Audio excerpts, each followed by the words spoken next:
My name is Barbara Kirschenblatt Gimblett. I am the Ronald S. Lauder Chief Curator of the core exhibition at Polin Museum of the History of Polish Jews. The story starts with my father, Meyer Kirschenblatt, who was born in 1916 in Opatów, a shtetl in south-central Poland. I recorded interviews with him for over 40 years, and during the last 20 years of his life, he painted what he could remember about growing up in Opatów. You can see him here in his school uniform, and you can see him as a child dressed the same way in many of the paintings, a child witness to a vanished world. Now, our exhibition explores how the shtetl became a post-Jewish town. So let's begin by defining shtetl. A shtetl is essentially a market town with a large Jewish population. The word in Yiddish simply means town, but when we find the word in English and in other languages, it invariably refers to what could be called a Jewish town, because in these towns, in these shtetlach, Jews formed a very large percentage of the population. In the case of Opatów, which had almost 10,000 inhabitants, 57% were Jewish according to the 1931 census. Now, these towns, there were more than 1,000 of them in Poland, but there were many more in the surrounding countries, in Lithuania, Belarus, Ukraine, and adjoining countries. And those towns became the most distinctive form of Jewish settlement in the region. This painting of my father running with a hoop is an inspiration for the entire exhibition. The circle of the hoop is the circle around the walls of the exhibition, which really encircle the visitor in his memories of Opatów. He was a curious kid, and he loved to run up and down the streets and to look in the windows, look in the doors, and to observe everything. And during the time that I was interviewing him, he would mention one street, a different corner, and I had no idea where anything was. And so I gave him a list of those locations, and I said to him, "Make me a map." And he did. And this is the map that he made for me with all of the places that he had mentioned. It is a memory map, and it is very special. The beauty of the exhibition is that it is structured as, on the one side, the shtetl as Meyer remembers it, and on the other side, the post-Jewish town. The three pillars of a Jewish community were the synagogue, the ritual bath, the mikveh, and the cemetery. In Opatów, there was a wonderful 500-year-old masonry synagogue. And my father remembers it vividly. He remembers both the exterior and the interior. And in the 1930s, this synagogue was even listed as an historical landmark in Poland. And during the war, it was very badly damaged, and after the war, it became a ruin, and it was simply allowed to deteriorate. And during the 1950s, the people living in Opt completely dismantled what was left of the synagogue and recycled the materials and used them for different purposes. The fate of the synagogue is typical of what makes what was the shtetl into a post-Jewish town. And the word po-Żydowskie, post-Jewish, is not a word that we made up. On this panel, you will see Geological Survey map made in the 1940s identifying property. And on these maps that were made over the course of several years in the mid-1940s, the word po-Żydowskie appears. And where it appears, it marks places, whether vacant lots or existing buildings, that once belonged to Jews, but that are, as of that moment, unclaimed, whether the Jewish owners perished in the Holocaust or can't be found. And so the word is really a word that arises only after the Holocaust. It refers to property, to dispossession as a result of the violence of the Holocaust. We know from the earliest historical documents from the medieval period that when the towns were being planned and there was a Jewish presence, that already in the town plan, there was an area allocated for the synagogue, the cemetery, and the mikveh. The cemetery in Opatów was absolutely vast. A town where Jews had settled for more than 500 years, and that numbered almost 6,000 according to the 1931 census. There were thousands of tombstones in the Jewish cemetery.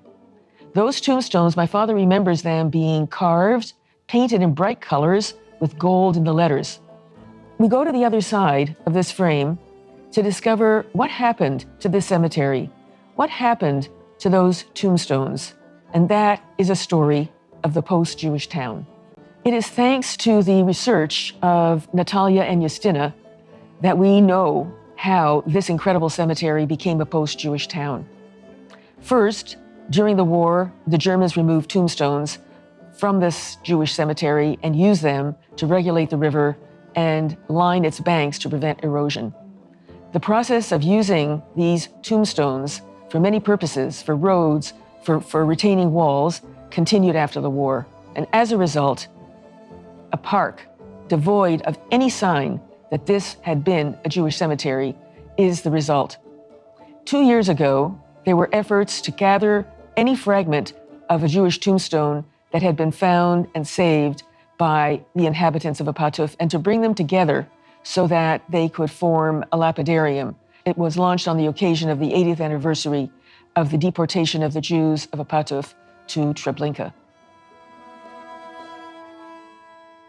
The mikveh, the ritual bath, was one of the 3 requirements for forming a Jewish community.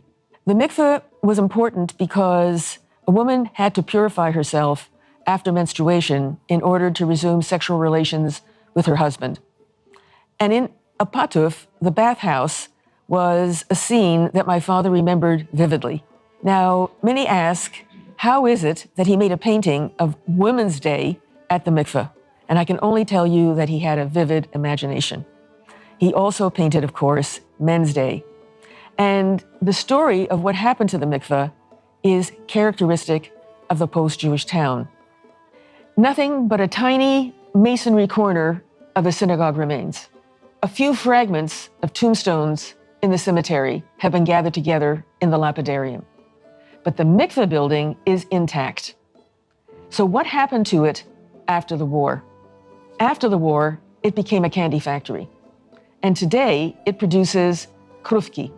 My father remembers those little candies very well, basically milk fudge or milk caramels. And the process is still conducted by hand exactly as he remembers it.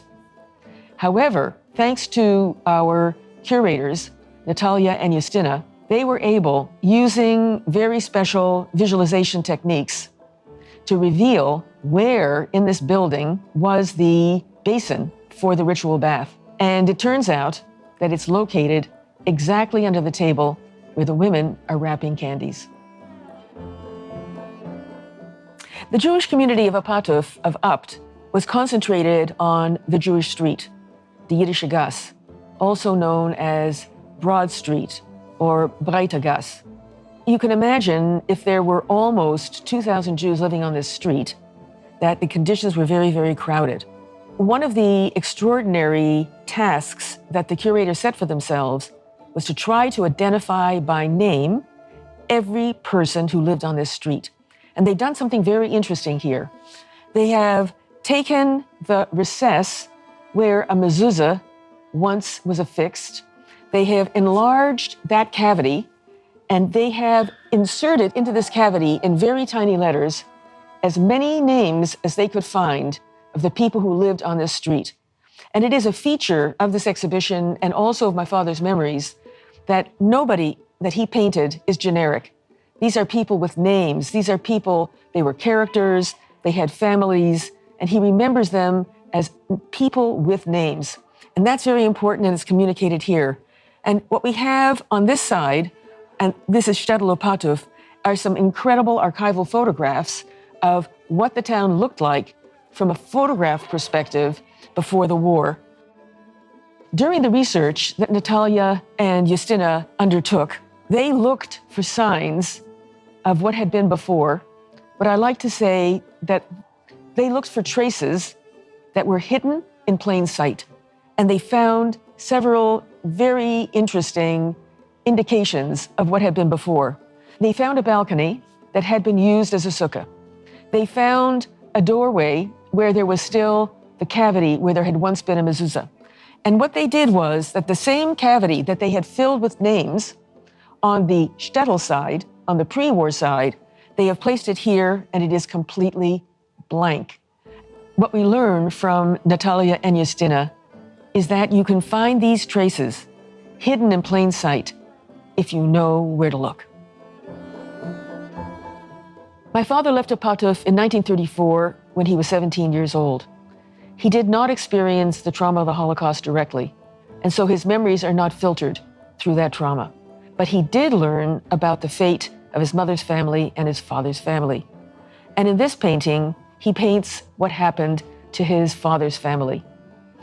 The boys in the family snuck out of the ghetto and they hid in the forest with the partisans. But when winter came, they came back. And somebody in the ghetto snitched on them, and the Germans proceeded to gather them together to lash my father's grandmother to a tree. They lined up her children, their spouses, and their children, and shot them before her eyes, and then shot her. My father couldn't figure out how he would represent this scene, which he had heard about, until he saw Goya's painting, The Disasters of War, at the Prado.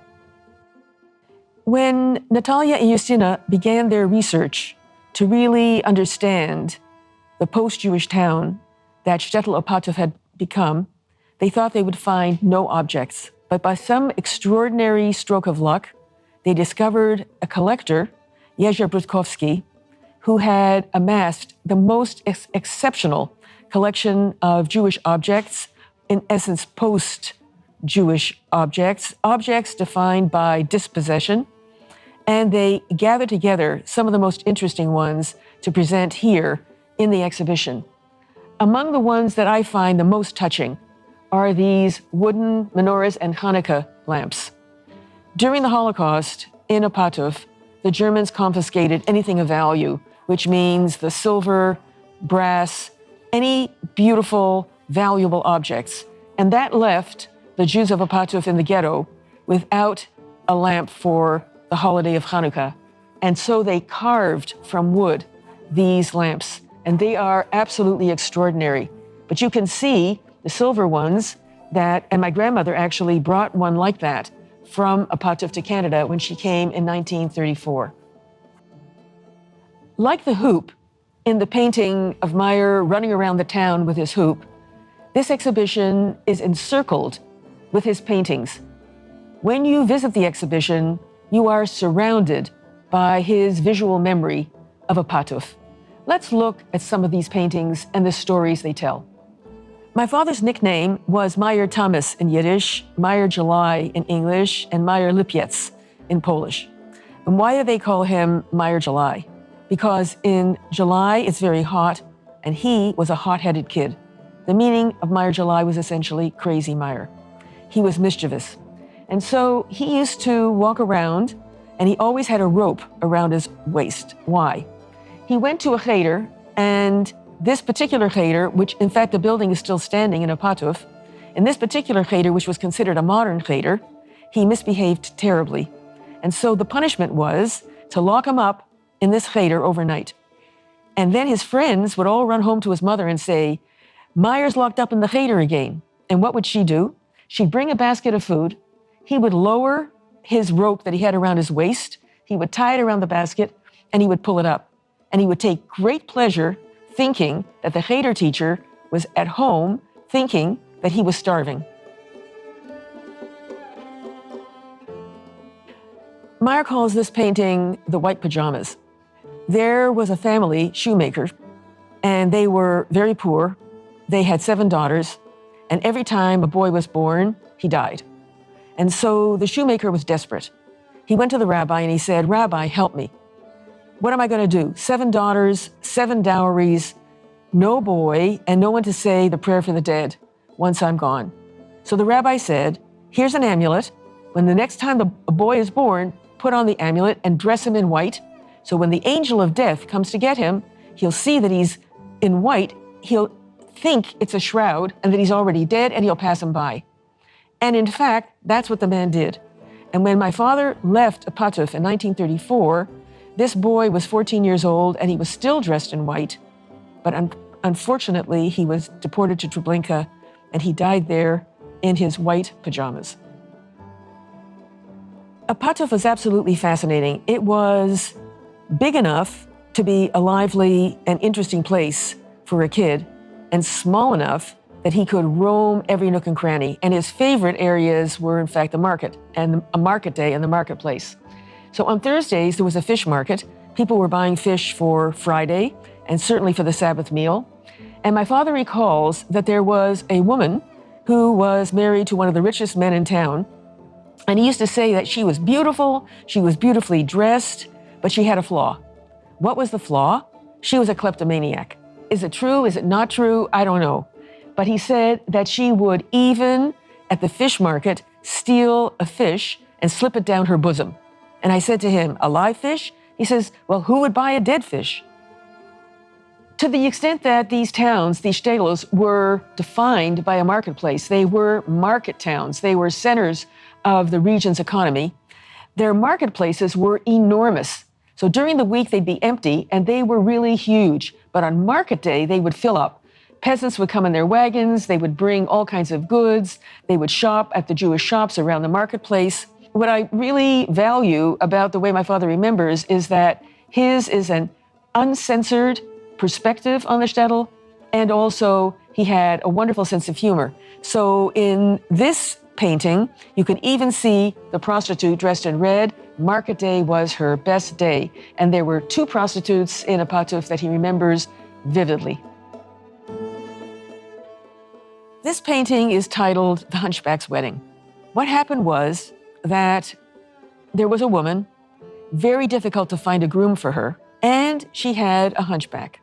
One day, her family noticed, her mother and father noticed, that not only did she have a large bump on her back, but she had a large bump in front. And they realized that she was pregnant. And they said to her, who did the dastardly deed?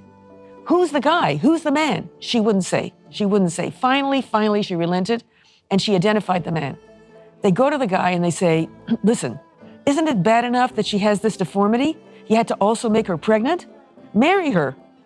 The man said, no.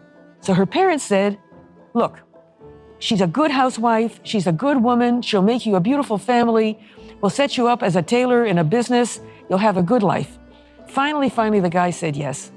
And they had the wedding under the canopy. The moment they said, I do, they rushed her into the next room and she gave birth to a beautiful baby boy. I'm often asked, which is my favorite painting? Well, that's like asking, which is your favorite child?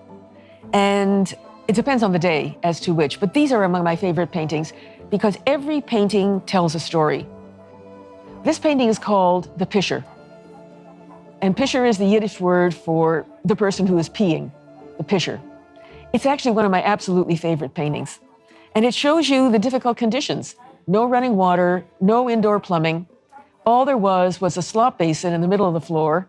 And my father, particularly when it was cold, he would not go outside and go to the outhouse. And so here we have a wonderful nighttime scene in the kitchen with his day bed. He slept in the kitchen. And you get a real sense of what life was like with the things that we take for granted today, like running water. One day, my grandfather came home from a trip where he had been buying leather. And he was met by my grandmother, who said to him, we're going home. And he said, but wait, this is not the way to your family's house, because during the first year that they were married, they lived in my grandmother's family's house. She said, no, she said, I've just rented a room for us. We're going to have our own home. He said, you rented a room? Where did you find the money? She said, I sold my wig. Because when she got married, she had to cut her hair and wear a wig. And clearly, that was not her idea of how she wanted to live.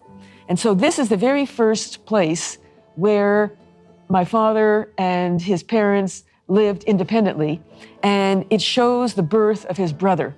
And what's wonderful is there's a key on the chair, and the father would put the key under the small of the back of the woman in labor so that the baby would come out more easily. There are amulets on the wall so that Lilith wouldn't damage, wouldn't hurt or kill a baby boy. particularly in the week between the birth and the circumcision. And there are many, many other elements in this single painting that really convey the richness of Jewish customs associated with birth. Pożydowskie is a difficult concept. When we found it for the first time as a word on the survey maps during the mid-1940s, it always referred to property that was left by Jewish owners who had perished in the Holocaust, or if they had survived, they couldn't be found. And so this, in a sense, is property in limbo. Some of these pre-war wooden buildings still exist. And our curators, Natalia and Justina, had the brilliant idea of salvaging the wood from a pre-war school, the Black School, because of the darkness of the wood, that was attended by both Christian and Jewish kids, and using that wood to fabricate the exhibition. This is the way that we have brought shtetl Apatov and post-Jewish Apatov together in this exhibition. What is so unique about this exhibition is that it puts in conversation the shtetl, as my father remembers it, with the post-Jewish town that it became. We hope that visitors to this exhibition will be inspired to find the shtetl in their post-Jewish town and to preserve whatever remains.